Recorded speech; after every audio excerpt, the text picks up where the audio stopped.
কালকে এমন একটা কাজে আটকা ছিলাম যে কিংয়ের টিজারটা দেখার পর যে আমি রিভিউটা করব, আমার এক্সাইটমেন্টটা যে মানে এক্সপ্রেস করবো স্কোপ পাইনি আমি, মানে সত্যি কথা বলতে এতটা মানে কিংয়ের টিজারটা দেখার পর আমার মধ্যে এমন একটা এক্সাইটমেন্ট কাজ করছে যে শাহরুখ খানকে এরকম একটা ব্যাডাস লুকে দেখবো। এর আগে জওয়ানও দেখতে পেয়েছি, কিন্তু কিংয়ের যে এই শাহরুখ খানকে যেভাবে প্রেজেন্ট করছে এটা কালকে দেখার পর আমার ইচ্ছা করছে তখনই ভিডিও করে আমার এক্সপ্রেশন মানে আমার যে এক্সাইটমেন্টটা আপনাদের সামনে নিয়ে আসি, কিন্তু স্কোপ পাইনি, বাধ্য আজকে করছি। কিন্তু ভাই কি বানিয়েছে টিজারটা, জাস্ট মানে এটা জাস্ট একটা টাইটেল অ্যানাউন্সমেন্ট ছিল, বাট কি বানিয়েছে টিজারটা সিদ্ধার্থ আনন্দ। জাস্ট মানে সিদ্ধার্থ আনন্দ অনেকটা একটু সিদ্ধার্থের প্রেজেন্টেশনের মধ্যে একটু হলিউড স্টাইল থাকে, একটু স্টাইলাইজেশন বেশি থাকে, কিন্তু এইখানে সিদ্ধার্থ আনন্দ শাহরুখ খানকে পুরো একদম মাসি ওয়েতে অনেকটা সাউথ, একটু বলিউড, একটু হলিউড, এই তিনটেরকে মিক্স করে বানিয়েছে। মানে জাস্ট কি ক্যাচ লাগছে। শাহরুখ খানকে ছোটোবেলা থেকে দেখে বড় হয়েছে, কিন্তু শাহরুখ খানকে এরকম একটা ব্যাড অ্যাস কি ক্যাচ লুকে মানে কিছুটা জওয়ানের ছোঁয়া আছে, মানে যে কালার টোনটা কিছুটা জওয়ানের ছোঁয়া আছে, কিন্তু এই যে লুকটা দিয়েছে এই লুকটা জওয়ানকেও ছাপিয়ে গিয়েছে। মানে জাস্ট শাহরুখ খানকে কী লাগছে ফার্স্টে যেই ট্রেলার মানে টিজারটা অ্যানাউন্সমেন্ট টিজারটা যে এখান থেকে শুরু হচ্ছে, যে আইল্যান্ড থেকে যেই মানে ব্যাকগ্রাউন্ডে শাহরুখ খান ডায়লগ বলছে, তারপরে যে ডায়লগটা আসছে যে আমি এতজনকে খুন করেছিলাম, সে ভালো না খারাপ জানি না, এই পুরো যে ডায়লগটা বলছে শাহরুখ খান একটা হাস্কি বেসওয়ালা ভয়েসে, শুনতে টেরিফিক লাগছে। তারপরে এই ডায়লগটা বলতে যে শাহরুখ খানের যে রিভিলটা হয়, মানে তারপরে অ্যাকশন আছে, ওই মানে ভোল্ট খেয়ে একটা অ্যাকশন আছে, ওই সমস্ত অ্যাকশন হওয়ার পর শাহরুখ খানের যে ফেসটা রিভিল হচ্ছে, ওই মুখের মধ্যে তাসটাকে নিয়ে যেভাবে রিভিল হচ্ছে, কি লাগছে পুরো ফাটাফাটি।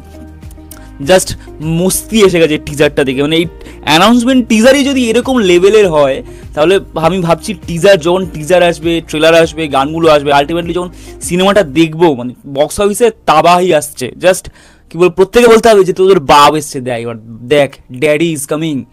মানে জাস্ট অসাধারণ। ওই যে যেইখানে মানে শাহরুখ খানের মুখটা রিভিল হচ্ছে, তারপরে শাহরুখ খানের যে টাইটেল কার্ডটা আসবে, টাইটেল কার্ডের পরে যেই টোন মানে যেই ব্যাকগ্রাউন্ড মিউজিকটা ইউজ হচ্ছে ওটা অনিরুদ্ধ বানিয়েছে। এটা এখন তো সবাই জেনেই গিয়েছে। মানে অনিরুদ্ধ এই ধরনের মানে শুনলে বোঝাই যায়, অনিরুদ্ধের টোন শুনলে বোঝাই যায় এটা অনিরুদ্ধ বানিয়েছে। তো অনিরুদ্ধ ওই টাইটেল কার্ডটা আসার পরে যে নিউ শাহরুখ খান আসার পরে যেই ব্যাকগ্রাউন্ড মিউজিকটা বাজছে এত ভালো লাগছে। তারপরেই একটা সিন আছে যে শাহরুখ খান ওই দাঁতটা ভেঙে দাঁতগুলো ওপর দিকে উঠবে, তারপরে শ্যুট করবে, দাঁতের ঠিক মাঝখানটা বন্দুকটা রেখে গানটা রেখে শ্যুট করবে। তারপরে শাহরুখ খান যে হেঁটে আসছে, যে লুকটা, যে ড্রেসটা, ওই ড্রেসটা এখন অনেকে বলছে কপি, ওটা নিয়ে পরে আসছি। তো ওই যে হেঁটে আসছে, তারপর এরকম করে যে দেখাচ্ছে যে সানগ্লাসটা পরে আছে, লুকটা দিয়েছে 60 বছরের ইয়াং, হ্যাঁ 60 বছরের ইয়াং লোকের এই চার্মিং। আমরা আজ থেকে 20 বছর আগে যে শাহরুখ খানের যে চার্মিংটা ছিল, এখনও সেই চার্মিংটা একইভাবে ধরে রেখেছে।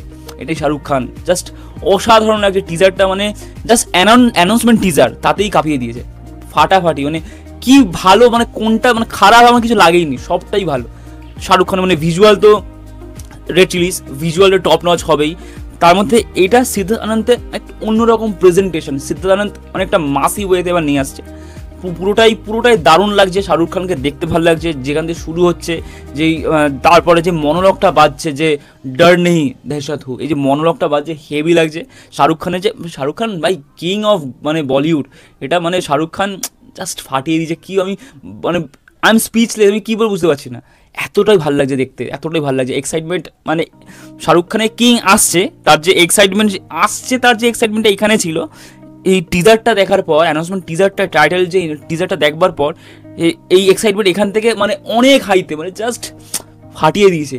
মানে এই ফিল্মটা ফার্স্ট শো দেখতেই হবে, দেখতে কিছু করার নেই। আর বক্স অফিস লিখে রাখুন 1000 কোটি একদম কনফার্ম, তারপরে আরও হবে 1000 কোটি কনফার্ম।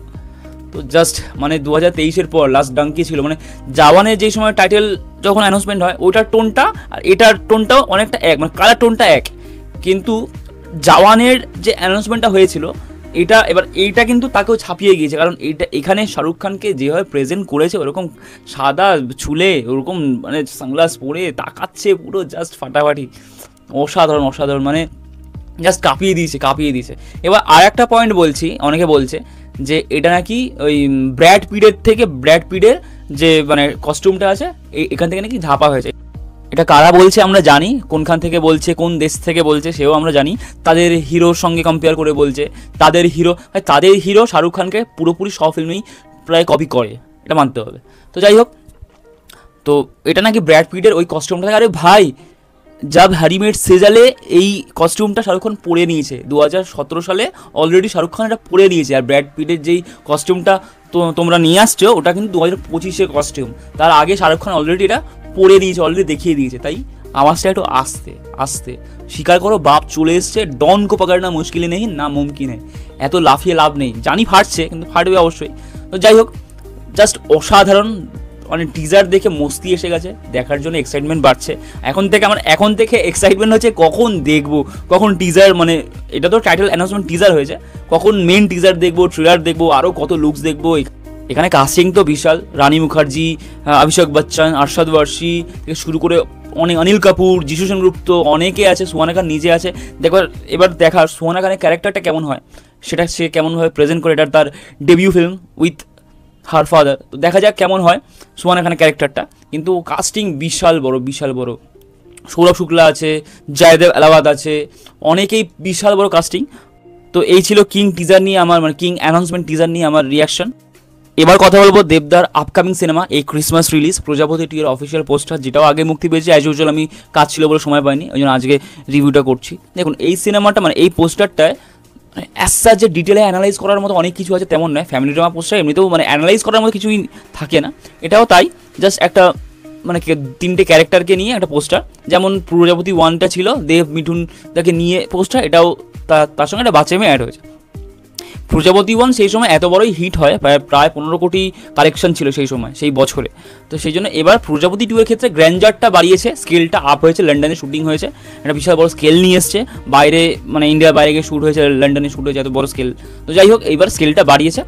তো পোস্টারটার মধ্যে অ্যাট্রাক্টিভ হচ্ছে দেব মিঠুন জুটি আবার ফিরছে। এই জুটি বিশাল বড় ফ্যান বেস সেই প্রজাপতি 1 থেকেই তৈরি হয়ে গিয়েছিল, আবার ফিরছে। তো দর্শক মহলের মধ্যে একটা চূড়ান্ত এক্সাইটমেন্ট আছেই। এই সিনেমাগুলো অ্যাকচুয়ালি মানে এইসব সিনেমা রিভিউ প্রুফ ফিল্ম, যেহেতু ফ্র্যাঞ্চাইজি ভ্যালু আছে। আর প্রজাপতি 1 সেই ফ্র্যাঞ্চাইজি যে ব্লকবাস্টার যে টাইটেল, সেই টাইটেলটাও ক্যারি ফরওয়ার্ড হবে এই প্রজাপতি 2 এর সঙ্গে। তো প্রজাপতি 2 ক্রিসমাসে সবথেকে বেশি ব্যবসা করবে, এটুকু মানে এটা নিয়ে কোনো সন্দেহই নেই। ব্লকবাস্টার, অল টাইম ব্লকবাস্টার হবে। ফিল্মটা ইটসেলফ খুব ভালো হবে, কারণ অভিজিৎ সেনের ফিল্ম খুব একটা খারাপ হয় না, অভিজিৎ সেন খুব ভালো ডিরেক্টর। তো দেখা যাক এই ফিল্মটা ক্রিসমাসে কেমন হয়। এরপরে আরও ভিজুয়ালস আসবে, টিজার আসবে। টিজার তো চলে এসেছে, ওটা হলে দেখে নিয়েছি, ইউটিউবে এখন আসেনি।